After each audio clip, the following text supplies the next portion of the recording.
साथियों, वर्दी लवर्स परिवार में आप सभी का स्वागत है। आज हम लोग इस वीडियो में बात करेंगे एनालॉजी सादृश्यता के अंतर्गत। ठीक है, जैसा कि एसएससी जीडी में 2 क्वेश्चन इस टॉपिक से फिक्स है। एनालॉजी से बात किया जाए यूपी पुलिस कांस्टेबल की, उसमें 7 से 8 क्वेश्चन फिक्स हैं इस टॉपिक से। ठीक है, बेहद इंपॉर्टेंट टॉपिक है जी। आइए देखते हैं इसमें किस किस प्रकार से क्वेश्चन बन सकते हैं, किस किस टॉपिक से क्वेश्चन बन सकते हैं।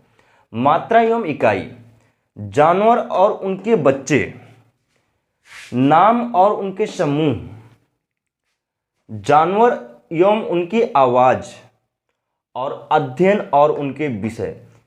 इन सभी टॉपिक पे हम लोग डिटेल जानकारी शेयर करेंगे। हमारे साथ जुड़े कई साथियों को ये सब चीज़ पता होगा, लेकिन इसमें से बहुत साथी ऐसे भी हैं जिनको ये सब चीज़ नहीं पता है, जो अभी तैयारी स्टार्टिंग किए हैं।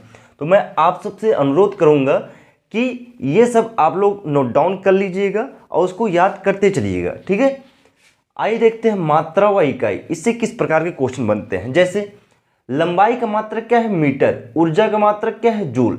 आप लोग से क्वेश्चन बना देंगे, जैसे लंबाई का जो संबंध मीटर से है, ऊर्जा का संबंध किससे होगा। यहाँ पे ऊर्जा जूल के जगह पे क्वेश्चन मार्क लगा देंगे। ठीक है, तो आप लोग को ऑप्शन दे देंगे जूल, रेडियन, ओम, वाट। आप लोग को अगर आता है तो सही क्वेश्चन 2 नंबर लेके चले आएंगे, नहीं आता है तो -0.5 नंबर देके चले आएंगे। आपको एक एग्जाम्पल बता दिया, इससे किस प्रकार के क्वेश्चन आएंगे।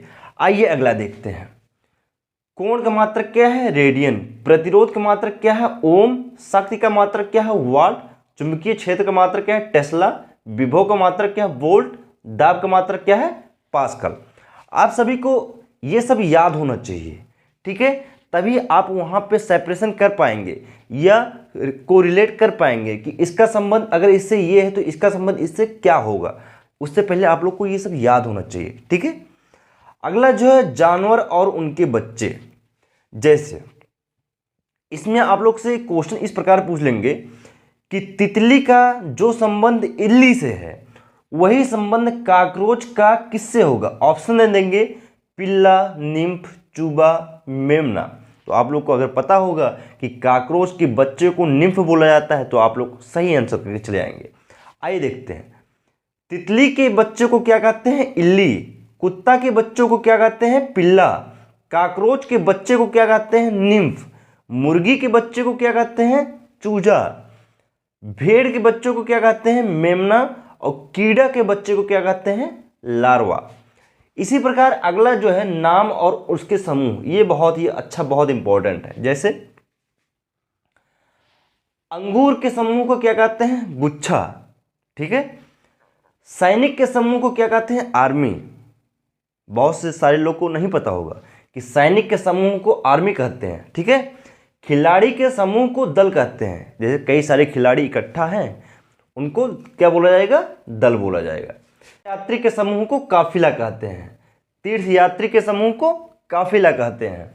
अगला जो है गायक, गायक के समूह को समूह गान कहते हैं। यहाँ पे 2-3 आराम से कंफ्यूजन बन सकता है। गायक के समूह को समूह गान कहते हैं।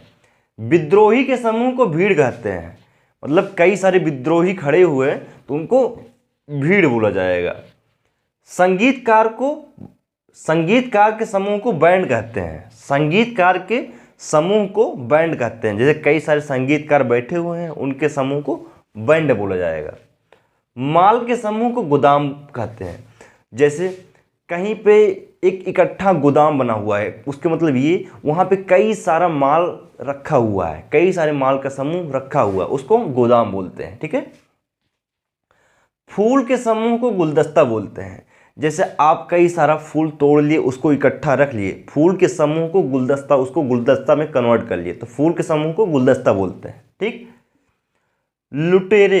लुटेरे के समूह को समूह बोलते हैं।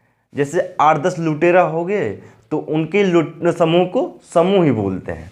ये सब आप लोग को जैसे एग्जाम में आ गया कि जो संबंध विद्रोही का भीड़ से है या जो संबंध माल का गोदाम से है, वही संबंध लुटेरे का किससे होगा। अगर आपने नहीं पढ़ा होगा समूह इसको बोला जाता है तो 100% गलत लगा के आएंगे। अगला जो है जानवर एवं उनकी गतियां, ये बहुत अच्छा है। आइए देखते हैं विभिन्न जानवर के किस प्रकार की गति करते हैं। जैसे बत्तख, बत्तख का जो चाल है कैसा है, डगमगाती चाल। बत्तख पानी में कभी ध्यान से देखिए, वो जो उसका चाल है डगमगाती चाल रहती है, ठीक है। उल्लू, उल्लू क्या करता है, उसका चाल कैसे है, गति कैसे है, मडराना, हमेशा मडराता रहता है, ठीक है। अगला जो है हाथी, हाथी की चाल कैसे रहती है, मंद मंद चलना। कभी भी आप देखिए हाथी मंद मंद ही चाल में चलती है।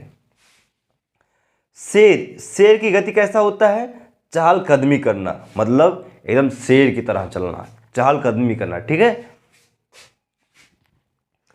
अगला जो है मुर्गा, मुर्गा का चाल कैसा होता है, अक्कड़ कर चलना। कभी उसको ध्यान से देखिए, अक्कड़ कर चलता है मुर्गा, ठीक है, उसको बोलते हैं अक्कड़ कर चलना। भालू, भालू का चाल कैसा होता है, भद भेदते हुए चलना। ये सब आप लोग को कहीं ना कहीं एक बार एग्जाम से पहले जरूर पढ़ना चाहिए, ठीक।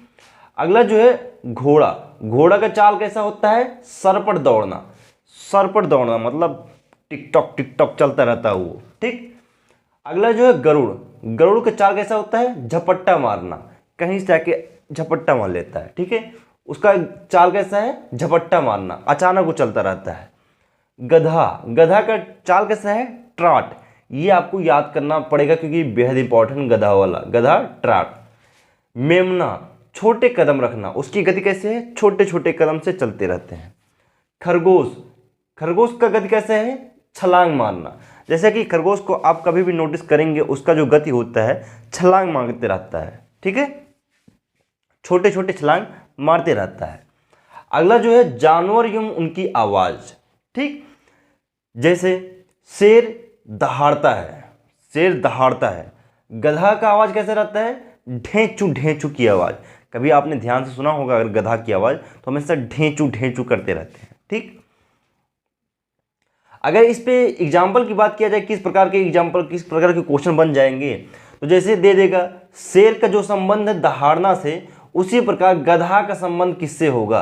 तो आपको एक बार जरूर कहीं ना कहीं एग्जाम से पहले इसको पढ़ के जाना ही पड़ेगा, क्योंकि आप लोग को उस टाइम ऑप्शन अगर नहीं दिया रहेगा तो नहीं लगा पाएंगे। ढेंचू ढेंचू की आवाज़, ठीक। अगला जो है घोड़ा, घोड़ा का आवाज़ कैसा होता है, हिनहिनाना, घोड़ा हिनहिनाता है, ठीक। ऊंट, ऊंट का आवाज़ कैसा है, घुर घुर की आवाज़।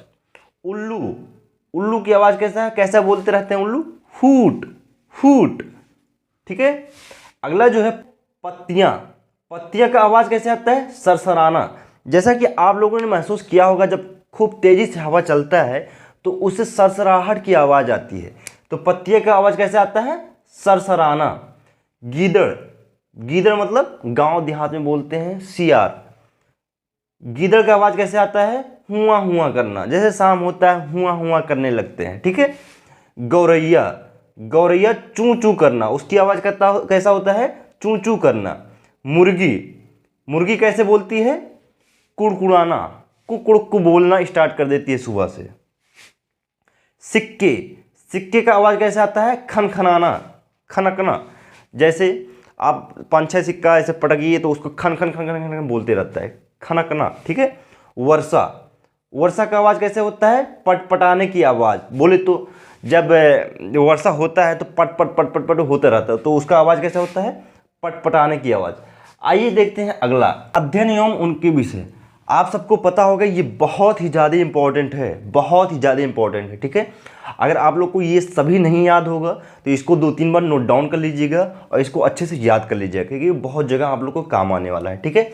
आइए देखते हैं, भूकंप के अध्ययन को क्या कहते हैं, सिस्मोलॉजी। यह सिस्मोलॉजी के अंतर्गत भूकंप का अध्ययन किया जाता है, ठीक। एंथ्रोपोलॉजी, एंथ्रोपोलॉजी के अध्ययन अंतर्गत क्या, किस चीज का अध्ययन किया जाता है, मानव का अध्ययन किया जाता है। या मानव का अध्ययन किसके अंतर्गत किया जाता है, एंथ्रोपोलॉजी के अंतर्गत, ठीक है। शैवाल का अध्ययन किसके अंतर्गत किया जाता है, फाइकोलॉजी, फाइकोलॉजी के अंतर्गत शैवाल का अध्ययन किया जाता है। टैक्सोनॉमी, वर्गीकरण का अध्ययन किसके अंतर्गत किया जाता है, टैक्सोनॉमी। एंटोमोलॉजी, एंटोमोलॉजी के अंतर्गत किसका अध्ययन किया जाता है, कीड़ा का, ठीक है। कार्डियोलॉजी, कार्डियोलॉजी के अंतर्गत किसका अध्ययन किया जाता है, हृदय। या हृदय विज्ञान को किसके अंतर्गत अध्ययन किया जाता है, कार्डियोलॉजी के अंतर्गत, ठीक है। फिजियोलॉजी, फिजियोलॉजी में किसका अध्ययन किया जाता है? शरीर का। पेडोलॉजी, पेडोलॉजी के अंतर्गत किसका अध्ययन किया जाता है? मिट्टी का, ठीक है। इक्थियोलॉजी, इक्थियोलॉजी के अंतर्गत किसका अध्ययन किया जाता है? मछली का। माइकोलॉजी, माइकोलॉजी के अंतर्गत किसका अध्ययन किया जाता है? कवक का। हेमेटोलॉजी, हेमेटोलॉजी के अंतर्गत किसका अध्ययन किया जाता है? खून का। हर्पेटोलॉजी, हर्पेटोलॉजी के अंतर्गत किसका अध्ययन किया जाता है? उभयचर का। नेफ्रोलॉजी, नेफ्रोलॉजी के अंतर्गत किसका अध्ययन किया जाता है? किडनी का। आप लोग को पता होगा structure and functional unit of kidney is called nephron. Nephrology के अंतर्गत किसका अध्ययन किया जाता है? किडनी का, ठीक है। ऑर्नियोथोलॉजी, ऑर्नियोथोलॉजी के अंदर किसका अध्ययन किया जाता है? पक्षी का। ये बहुत ज़्यादा इंपॉर्टेंट है, आप लोग इसको याद कर लीजिएगा, क्योंकि अगर ये एनालॉजी में बने चाहे ना बने, जीएस में आप लोग का मैक्सिमम चांस आता है कि इसका क्वेश्चन आ जाए, ठीक है। उम्मीद करता हूँ ये वीडियो आप लोग को बेहद पसंद आया होगा, और मैं अभी हट जाऊँगा यहाँ से, तो इसका स्क्रीनशॉट ले लीजिएगा। इसमें से जो चीज़ आपको नहीं याद होगा उसको याद कर लीजिएगा, और 2-3 बार नोट डाउन भी कर लीजिएगा, ठीक है। तो मिलते हैं अगले वीडियो में, तब तक के लिए जय हिंद, जय भारत।